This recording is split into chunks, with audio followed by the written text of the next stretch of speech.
Hello,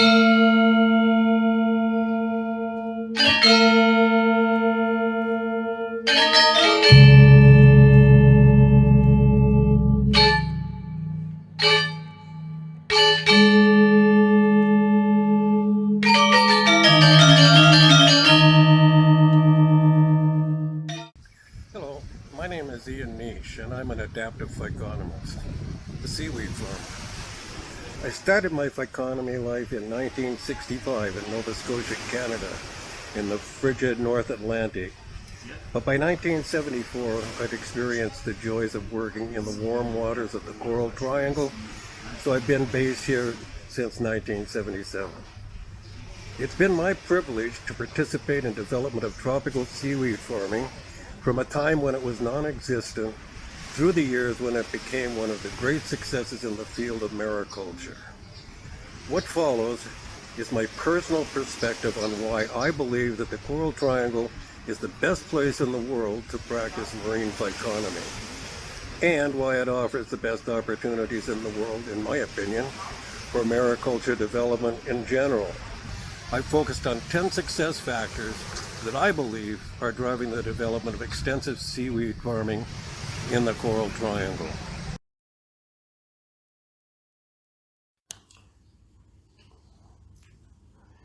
Coral Triangle comparative advantages.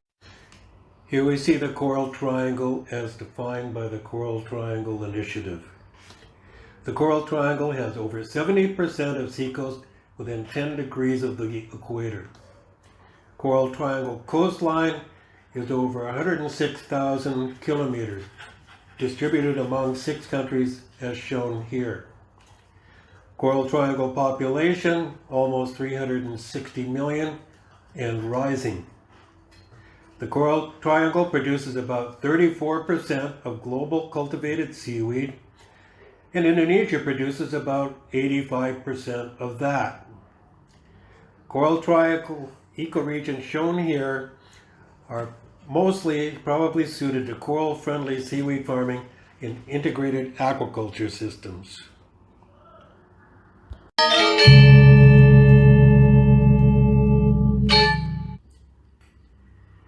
Driver 1. The Coral Triangle in general and Indonesia in particular have vast unrealized potential for tropical seaweed farming. Development of competitive advantage based on Coral Triangle comparative advantages have implications for the entire global aquaculture community. Market-driven value chains.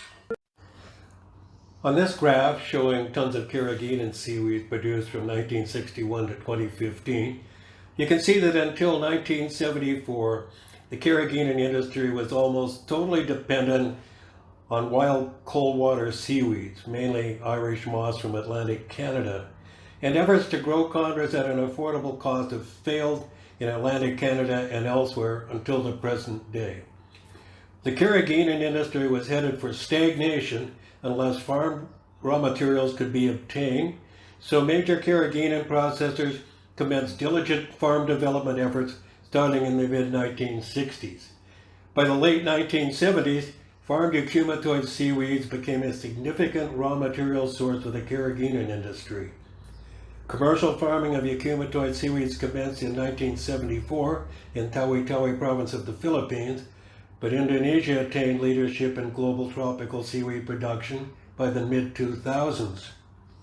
Tropical red seaweed farm development was funded and driven by entrepreneurial value chain players.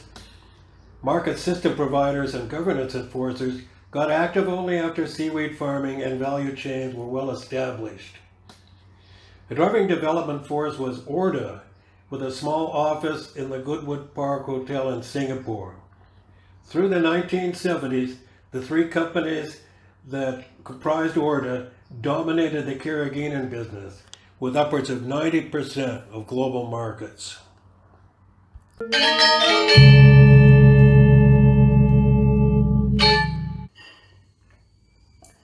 Driver 2.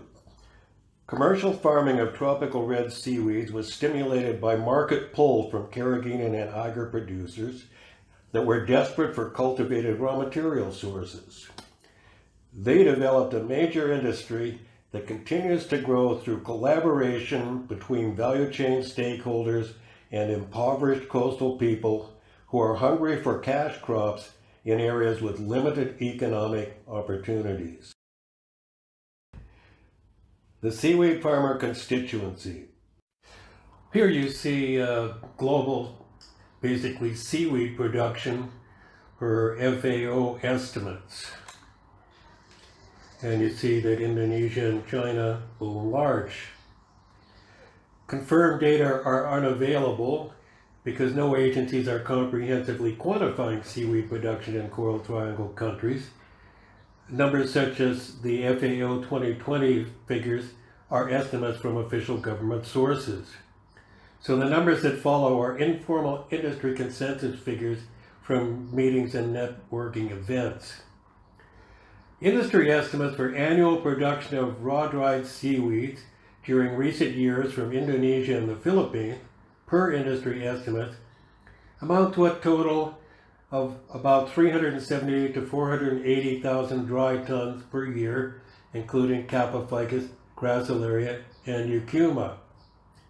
Assuming a weighted average of $1,000 to $1,500 US per ton of raw-dried seaweed, per industry estimates, this would yield a total of anywhere from 370 to 720 million US per year. Assuming typical farm family unit production of between 2,000 to 6,000 kilograms of dry seaweed per year, according to industry estimates, there would be a total of anywhere from 60 to 360,000 farm units and a total revenue generated on the order of 1,000 to 12,000 US per farm unit per year.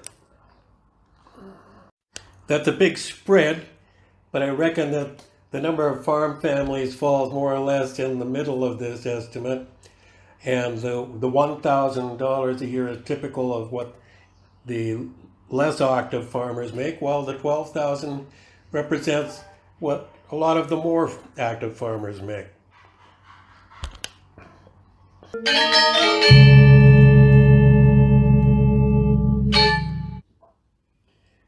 Driver 3.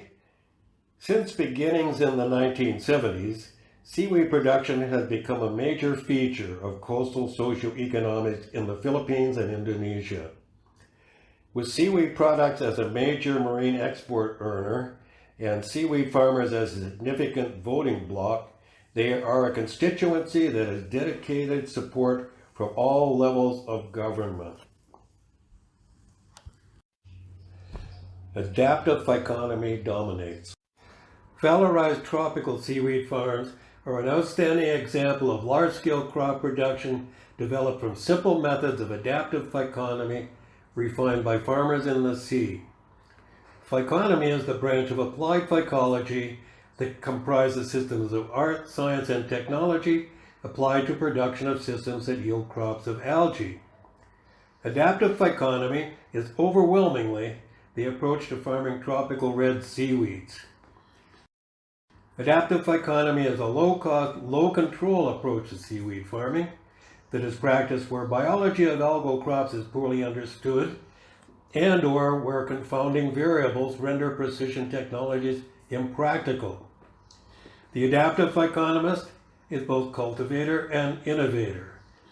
Adaptive phyconomy resides in mindsets of farmers who rely on rules of thumb, evolved through experience from trial and error, also known as bricolage. It is confounding variables such as these that make adaptive phyconomy essential for ocean farming systems.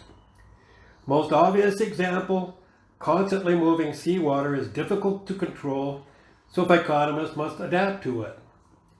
Ocean systems are exposed to force majeure that have humbled seafaring people for millennia. And it remains to be seen whether seawater nutrient distribution to favor placement of extensive ocean systems where people want to put them.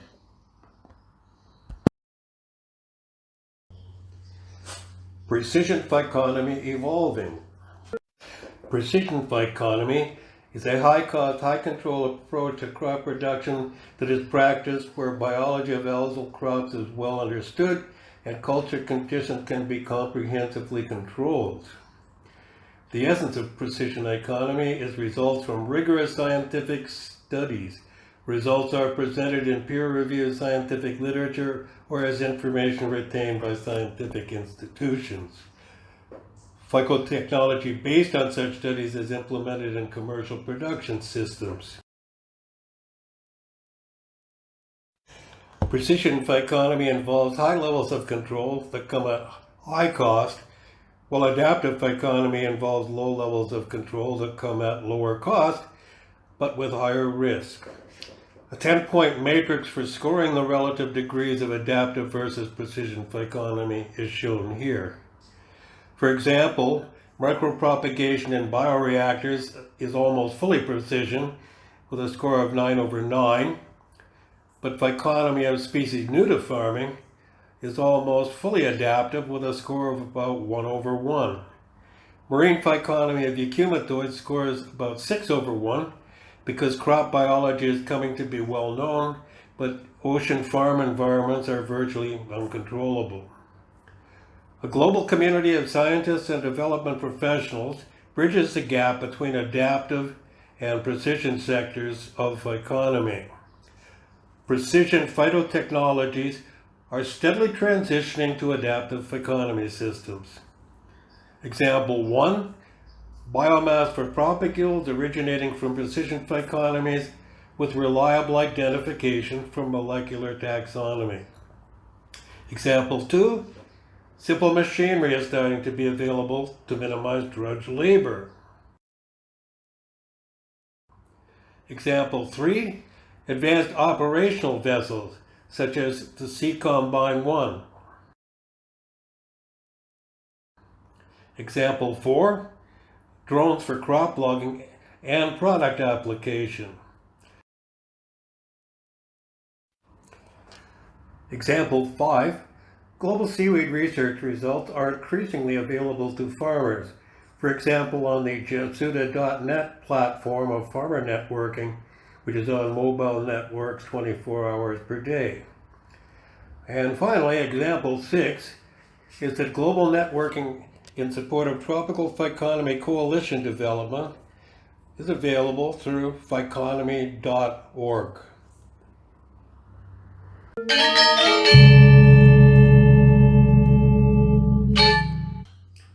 Driver 5. Coral Triangle phyconomists are increasingly engaged with global developments in precision phycotechnologies. Considerable efforts are underway to engage working seaweed farmers in evolving precision technologies into adaptive phyconomy systems. Sustainable ecoscape enterprises. Adaptive marine phyconomy is undertaken in socio-ecological production systems that function within coastal marine ecoscapes. In production ecoscapes, people live and work in the same place. Materials and energy flows occur in production ecoscapes. Community enterprises valorize crops and their product through financial transaction flows. Value chains link community enterprises into local, regional, and global market systems. And privileged access to farm sites is a core asset of ecoscape communities. In the Coral Triangle, site tenure is typically granted to farmer enterprises by their home villages, often with little or no rental payment. Generally, Coral Triangle seaweed farmers do not deal with Euro-scale red tape issues.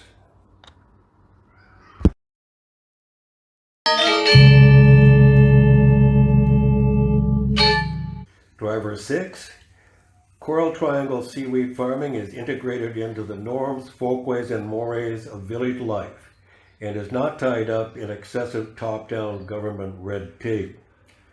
Seaweed producers from other jurisdictions may find that competing coastal planning imperatives place seaweed farming at a relative disadvantage compared to the situation in Coral Triangle jurisdictions.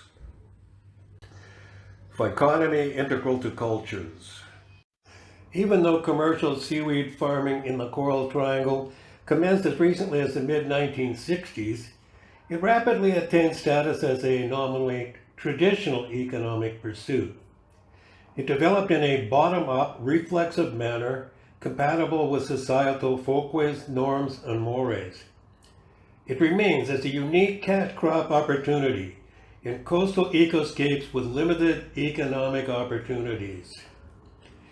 In the Coral Triangle, seaweed farming is fundamentally a family business in which individual farm units may be difficult to distinguish because farm families are generally linked into collaborative groups that are in turn integrated into ecoscape village life. There is a tendency for women to dominate onshore farming activities while men dominate activities in the sea.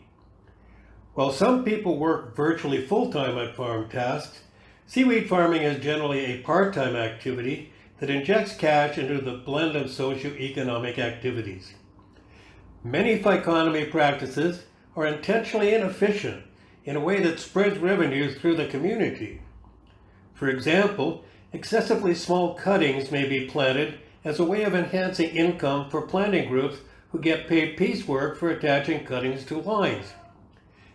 Members of groups doing piecework are generally also members of family units that own farm units, so there is not a clear owner versus worker dichotomy. Many farming players work toward achievement of monthly income goals rather than toward maximizing income. This can lead to the apparent anomaly that rising crop prices can result in lowered seaweed production.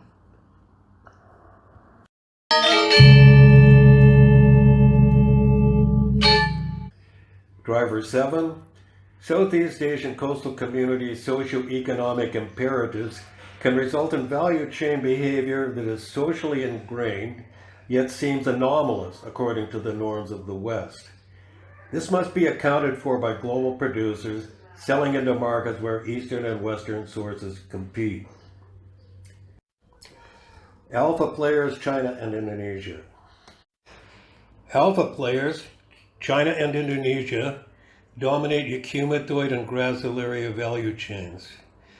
This table summarizes the global distribution of alpha, beta, delta, and gamma carrageenan value chain players. As alpha processor, China can supply most global demand for eumethyoid carrageenan and gracilaria agar. Access to protected domestic alpha markets give China's processors a decisive global advantage. As alpha seaweed supplier, Indonesia can supply virtually all global demand for eumethyoids and probably gracilaria at unbeatable prices. Shared ethnic origins of Chinese, Indonesian, and other Southeast Asian major value chain players facilitate value chains that connect through China. Some business practices that prevail through the China connection include strategic business alliances that often count for more than legalistic business arrangements, business models that emphasize cash flow rather than equity appreciation, and first-stage polluting stages of processing that are located near to seaweed sources.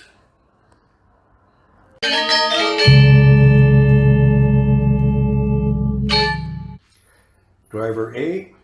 Many, if not most, Asian seaweed value chain players may gain competitive advantage through culturally endorsed valorization models that may be inscrutable, unacceptable, or even of dubious legality if adopted in many other jurisdictions around the world. Innovation to build new markets.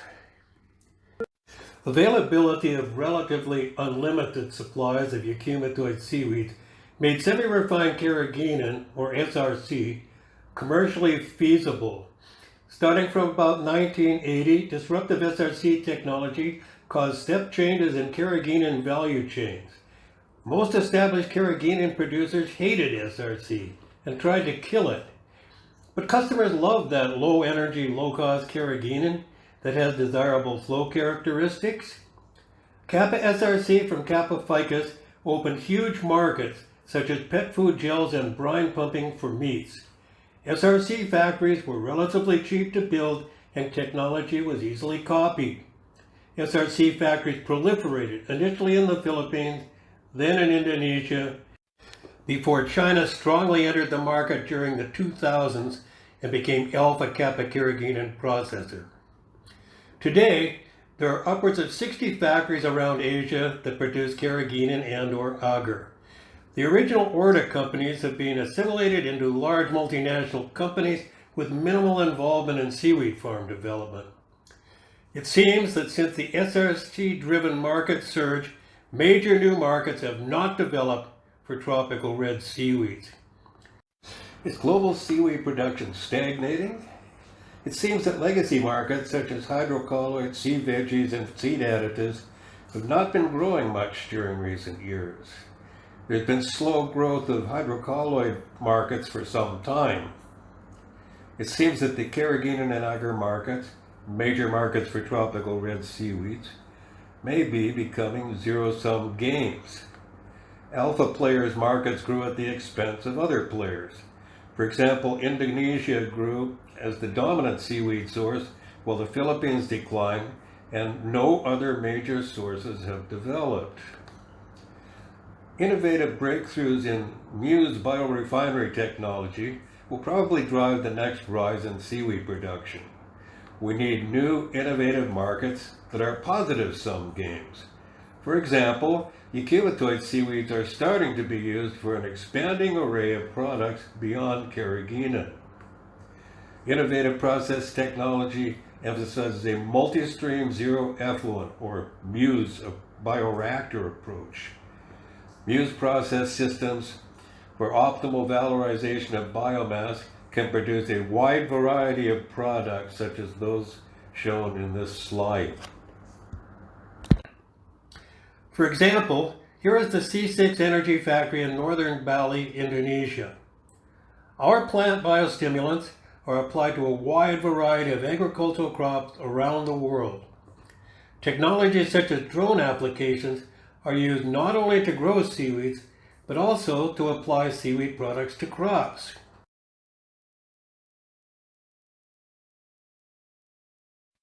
We see from FAO Global Fisheries and Aquaculture Production reports that capture fisheries are flat, so increased production must come mainly from aquaculture. And yet, can aquaculture keep growing? Seaweeds are foundation crops in ecoscape integrated aquaculture systems. Will seaweed production rise again as integrated aquaculture develops?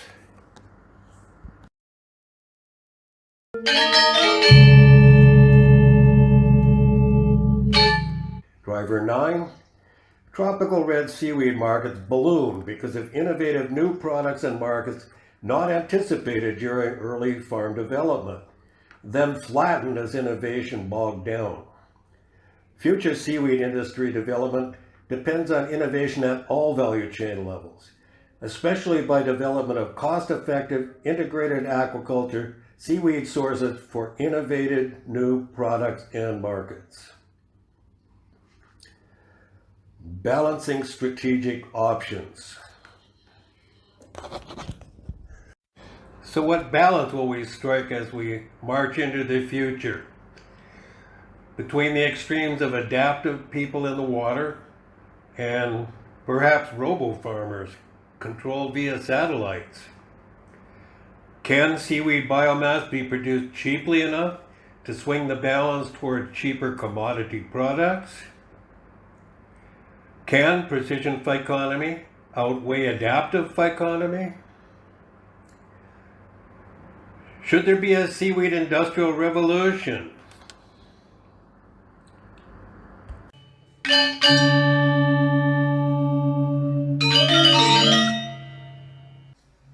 Balancing seaweed development options is a process fraught with philosophical and political dilemmas. Phyconomists must keep abreast of developments and advocate for balanced approaches. Science-based innovation is a key to development regardless of what strategic balances are achieved. Economists must advocate for balanced progress based on solid science.